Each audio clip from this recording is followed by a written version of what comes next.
손자병법에서도 하지 말라는 짓인데 저놈 저거 병법의 기본도 모르는 놈이구만. 오늘은 초한지 그 16번째 이야기입니다. 지난 시간에는 항우에게 밀려 목숨줄이 간당간당하던 유방에게 몇 차례 승리로 숨통을 틔워준 한신이 이에 만족하지 않고 유방을 배신하고 항우에게 붙어먹은 각지의 배신자들을 처리하기 위해 북벌을 떠났고, 이 북벌에서 위나라 대나라를 연달아 쓸어버렸다더라 라는 이야기까지 했었죠. 그리고 드디어 오늘 다룰 이야기인 조나라와 한신의 한판 승부 이야기가 시작됩니다. 혹시라도 뭔가 이전 이야기가 너무 오래전에 들은 것 같다고 생각되시면 유튜브에서 라임냥 초한지를 검색하셔서 지난 이야기를 한 번 더 듣고 오시면 훨씬 재미있게 오늘 이야기를 들으실 수 있을 거예요. 자, 그럼 이제 진짜 시작합니다. 때는 바야흐로 기원전 204년 말, 유방에게 정예병을 회수당하고 오합지졸 군사 10,000에서 20,000 정도를 가지고 있던 한신은 대나라를 정벌한 기세를 몰아 조나라로 계속해서 나아가고 있었습니다. 그리고 이에 맞서는 조나라! 조나라는 사실 대나라를 실질적으로 지배하고 있던 세력으로서 그 규모도 규모거니와 잘 훈련되었다는 병사가 200,000이나 있었는데요. 상식적으로 둘이 맞붙어 싸우면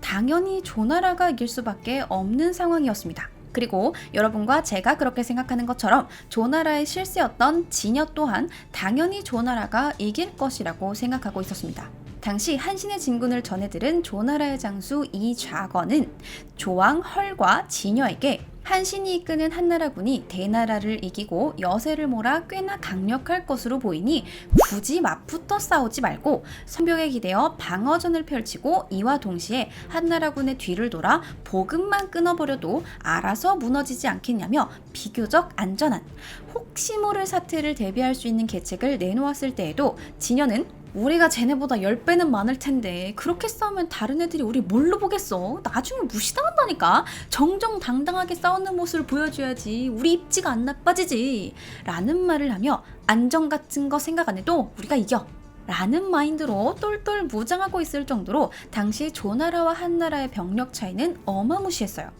솔직히 지금 돌아보면 한신이 이겼다는 결과를 아니까 저 진여의 마음이 건방지고 또 위험해 보이지만, 사실 진여의 생각은 대단히 정상적인 사고방식이었습니다. 일단 조나라의 입장에서는 한나라가 머나먼 조나라까지 쳐들어왔기 때문에 홈그라운드에 이점을 챙겨가는 상황이었고, 조나라의 군대가 한나라의 군대보다 최대 10배, 최소 3, 4배 이상 많았으며, 한나라의 군대는 정예병이 다 빠지고 얼마 전까지 자기네 소속이었던 대나라 군대에서 다시 머릿수만 채운 오합지졸이었던 것들을 다 생각하면 당시 그 누가 진여의 자리에 앉아 있었더라도 굳이 수성을 하면서 보급을 끊고 이런 자질구레한 일들을 선택했을 리 없죠.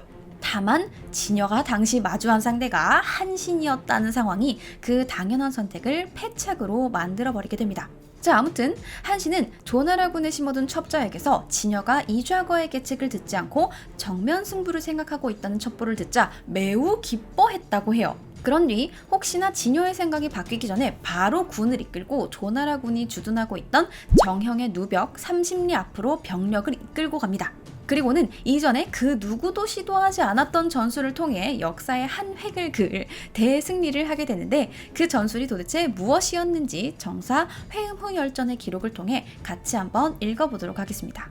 한신이 첩자를 놓아 조나라의 동향을 염탐하게 하였더니 첩자는 광무군 이좌거의 계책이 책도되지 않은 것을 알고 돌아와 보고했다.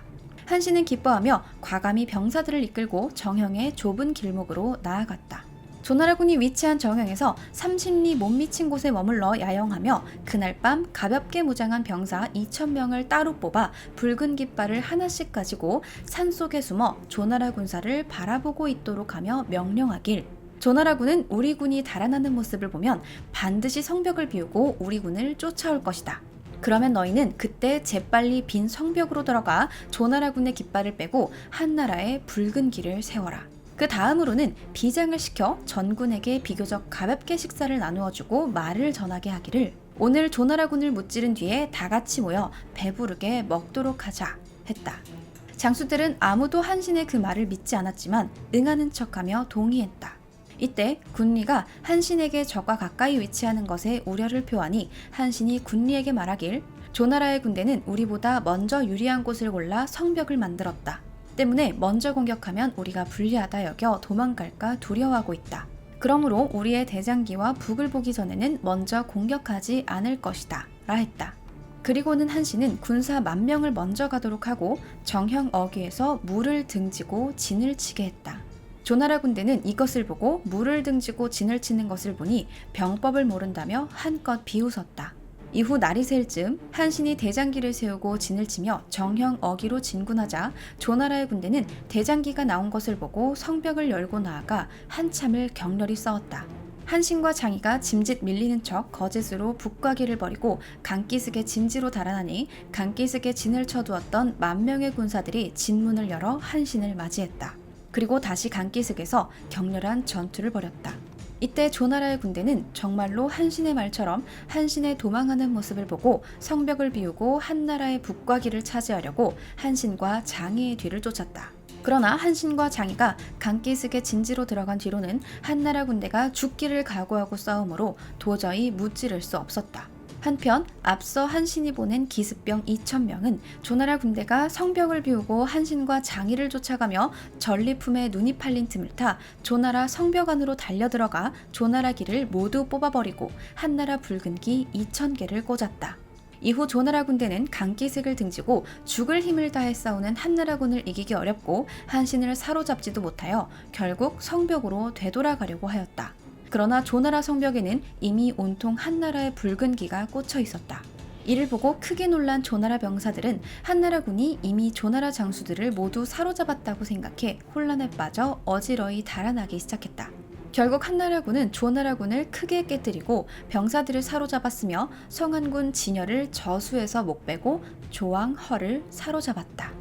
좀 길었죠? 하지만 그 내용이 워낙 재미있는 부분이라 그렇게 지루하진 않으셨을 거라고 생각해요. 자, 어떤 내용이었나요? 일단 조나라군이 정면 승부를 생각하고 있다는 걸 알고 난 뒤 한신은 2,000명의 군사를 따로 모아 밀명을 내려놓고 어차피 정정당당 정면 승부를 하려면 조나라군 입장에서는 한나라군이 전부 모여있을 때 한 번에 일망타진하고 싶어 할 테니 선봉 정도는 보내도 먼저 공격하거나 하진 않겠구나 하는 계산을 하게 된 거죠. 때문에 10,000명의 병력을 떼어 선봉이랍시고 강기슭에 진을 치고 세워둡니다. 조나라가 보기엔 저거 물을 등지고 싸우는 건 손자병법에서도 하지 말라는 짓인데 저놈 저거 병법의 기본도 모르는 놈이구만 하고 얼씨구나 신이 나죠. 하지만 일단 공격을 참아봅니다. 지금 당장 물을 등진 선봉군을 싹쓸이 해봐야 한신이 거느린 본대가 아직 오지 않았으니 결국 또 싸워야 할 테니까요.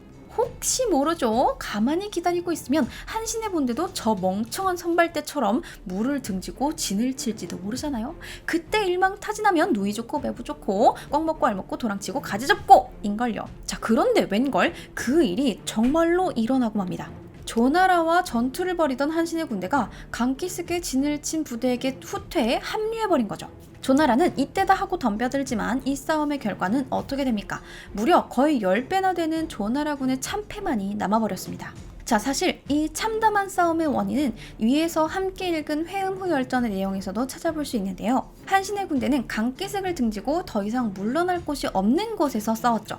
애당초 멀리 원정 나온 탓에 싸움을 질질 끌면 점점 불리해진다는 걸 알고 있었던 한신은 최대한 빠르게 전투를 끝내고 싶어 했고 그만큼 뒤돌아볼 수 없는 상황을 만들고자 했어요.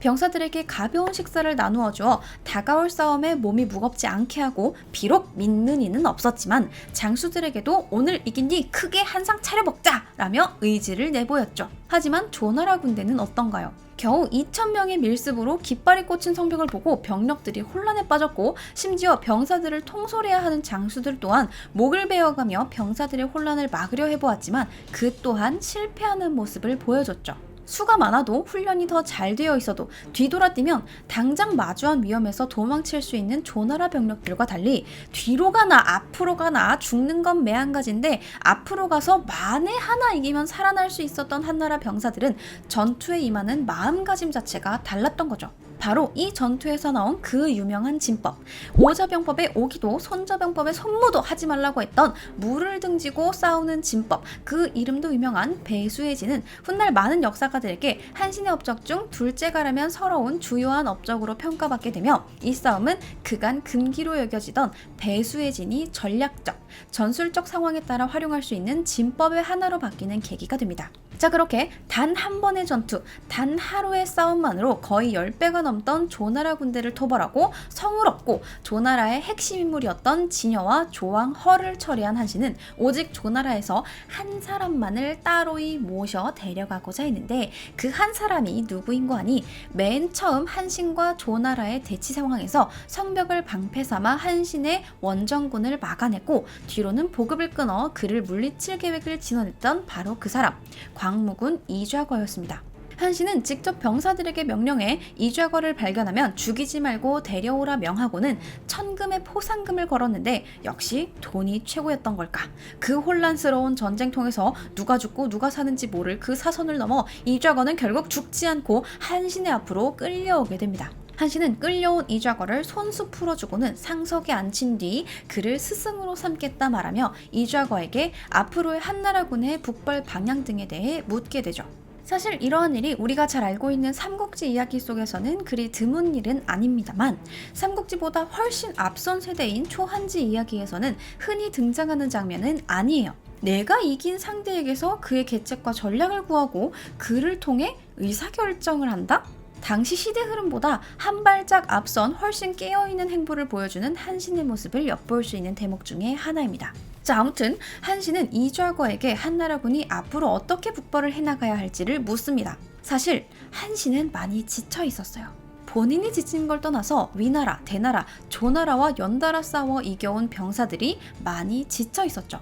원정을 떠나온 것도 지치는데 고향에 돌아갈 새도 없이 새 나라와 싸워 매번 목숨을 건 전투를 벌여왔으니 병사들이 지치지 않을래야 않을 수가 없었죠. 때문에 한신은 이대로 이 병사들을 이끌고 계속 북벌을 진행해야 하는가에 대한 의문이 있었던 것 같아요. 마음 같아서야 승세를 몰아 연나라와 제나라를 쓸어버리고 유방과 항우 두 패자 간의 전면전으로 가는 지름길을 닫고 싶지만 과연 이 연달은 싸움을 보내온 병사들이 그를 따라줄지가 걱정이었던 게 아닐까 싶어요. 이런 한신의 질문을 들은 이좌거는 한참을 대답하기를 사양한 뒤 결국 본인의 생각을 말하게 되는데 이좌거의 답변이 과연 연나라를 공격하자는 것이었는지 제나라를 공격하자는 것이었는지 그도 아니면 많이 지친 병사들을 쉬게 하도록 한나라의 거점으로 돌아가는 것이었는지 그의 대답을 다시 한번 회음 후 열전의 기록을 통해 알아보도록 하겠습니다. 한신이 광무군 이좌거에게 묻기를 나는 북쪽으로 연나라를 치고 동쪽으로 제나라를 공격하고자 하는데 어떻게 하면 그 공을 세울 수 있겠습니까? 하였다. 광무군이 사양하며 말하길 제가 알기론 싸움에 진 장수는 무용에 대해 말할 수 없으며 멸망한 나라의 대부는 나랏일에 대해 말할 수 없다고 하였습니다. 지금 저는 싸움에서도 지고 멸망해버린 나라의 포로일진데 어찌 그런 큰일에 조언을 하겠습니까? 그러자 한신이 말하길 내가 들은 바로는 옛 현인인 백리해가 우나라에 살 때는 우나라가 망하였으나 백리해가 다시 진나라로 옮겨 살 때는 진나라가 제후들의 우두머리가 되었다고 합니다. 이는 백리해가 우나라에 있을 때는 어리석은 사람이었다가 진나라로 옮겨 지혜로운 사람이 된 게 아닙니다. 그 나라의 군주가 지혜로웠던 백리해를 등용했는지 아닌지가 이를 가른 것입니다. 만일 성안군 진여가 당신의 계책을 들어 나를 상대했다면 나 같은 사람은 이미 당신의 포로가 되었을 것입니다. 성안군이 당신을 제대로 쓰지 않았기 때문에 내가 당신을 모실 수 있게 되었을 뿐입니다. 한신은 재차 억지로 부탁하며 계책을 물었다. 광무군이 못 이겨 대답하길 지혜로운 사람도 1000번 생각하면 한 번 실수할 때가 있고 어리석은 사람도 1000번 생각하면 한 번 제대로 얻을 때가 있다고 합니다. 또한 성인은 미친 사람의 말도 가려듣는다 했습니다. 제 계책이 쓸모없을지라도 최선을 다해보겠습니다. 지금 장원께서는 황하를 건너 위나라 왕 표를 사로잡고 하열을 연여에서 사로잡았으며 이에 이어 단번에 정형에서 내려와 조나라 20만 대군을 깨트리고 성안군을 죽였습니다. 따라서 장군의 그 이름은 나라 안에 가득 알려지고 그 위세는 천하를 뒤흔들고 있습니다. 하지만 장군의 사졸들은 지칠 대로 지쳐 있으니 더 이상 제대로 다루기 어려운 상태입니다. 지금 장군께서 지친 병사들을 몰아 연나라로 갑자기 쳐들어가려고 하시지만 연나라는 수비가 단단해 싸운다 한들 그 싸움이 오래될 것이며 싸움이 길어지면 지친 실정이 드러나고 군량이 바닥날 것입니다. 그리고 비교적 약한 연나라가 빠르게 항복하지 않는다면 제나라는 반드시 국경을 강화하고 방어를 견고히 할 것입니다. 만약 그렇게 되어 제나라, 연나라를 정벌하지 못한다면 유방과 항우의 싸움은 승패가 불분명해지고 이는 불리한 방향으로 흘러갈 것입니다. 제 어리석은 생각으로는 연나라와 제나라를 공격하는 것은 옳지 않은 생각입니다. 한신은 이를 듣고 재차 물었다. 그렇다면 어떤 계책을 써야겠습니까? 광무근이 답하기를 제 생각으로는 병사를 쉬게 하고 달래며 패한 조나라를 어루만져 부모 잃은 아이들을 위로하고 백리안의 땅에서 날마다 잔치를 벌여 사대부를 대접한 뒤 연나라로 가는 것이 가장 좋은 방법입니다. 또 글 잘 쓰는 일을 시켜 연나라에 편지를 보내어 장군의 장점을 내비친다면 연나라는 감히 복종치 않을 수 없을 것입니다. 연나라가 복종하면 마찬가지로 그 사실을 글 잘 쓰는 일을 시켜 제나라로 전하게 하고 제나라는 이를 듣고 바람에 휩쓸리듯 장군께 복종하게 될 것입니다. 이렇게만 된다면 천하의 모든 일은 장군의 뜻대로 될 것입니다. 한신은 이를 듣고 좋은 생각이요 하고 말했다. 자, 어떤 내용이었나요? 조금 길었지만 내용 자체는 간단했죠. 한신이 이좌거에게 연나라와 제나라를 토벌할 방법을 묻자 너 지금은 좀 쉬면서 내정을 다지고 그와 동시에 편지를 좀 써서 애들을 협박하면 알아서 항복할 거야. 그럼 싸우지도 않고 땅도 얻고 일석이조니까 앞으로 유방과 항우의 싸움에서도 큰 이득을 볼 거야 라고 말한 거죠. 자, 이렇게만 된다면 정말 이좌거의 말처럼 병력의 손실 없이 큰 적 둘을 제거하고 이를 흡수할 수 있을 뿐만 아니라 후방 걱정을 덜었으니 유방과 항우가 다시 한번 전면전을 벌여볼 만하겠죠. 뭔가 한나라에게도 좋은 흐름이 보이는 것만 같습니다. 한신과 이좌거, 이 두 재능이 있는 이들의 생각과 행동이 한나라를 천하패도의 지름길로 인도하고 있는 대목이었습니다. 하지만 세상 일이 이렇게 모두 잘 풀리면 고난과 역경이 왜 있고 어렵고 힘든 싸움이 왜 있겠습니까? 한신과 이좌거의 이 계책은 결국 성공하지 못하게 되는데 이 계책은 왜 성공하지 못했을까요? 외부의 누군가가 이를 방해했을까요? 아니면 이 계책을 누군가가 누설해서 제나라와 연나라가 똘똘 뭉쳤을까요? 과연 어느 누가 그 어째서 무엇 때문에 한신의 계책을 아니 유방의 천하패도로 가는 지름길을 말아먹었는지 그 이야기는 다음 시간에 이어서 해보도록 하겠습니다. 자, 이제 점점 이야기가 막바지로 치닫고 있습니다. 유방과 항우의 싸움은 머지않아 마무리 국면을 맞이하게 됩니다. 다가오는 남은 이야기들도 재미있게 한번 해보도록 하겠습니다. 저는 더 늦지 않게 얼른 다음 이야기를 준비해서 찾아오도록 할게요. 결말을 알고 들어도 재미있는 초한지 이야기 그 16번째 시간은 여기까지 하도록 하겠습니다. 안녕. 다음 시간에 계속.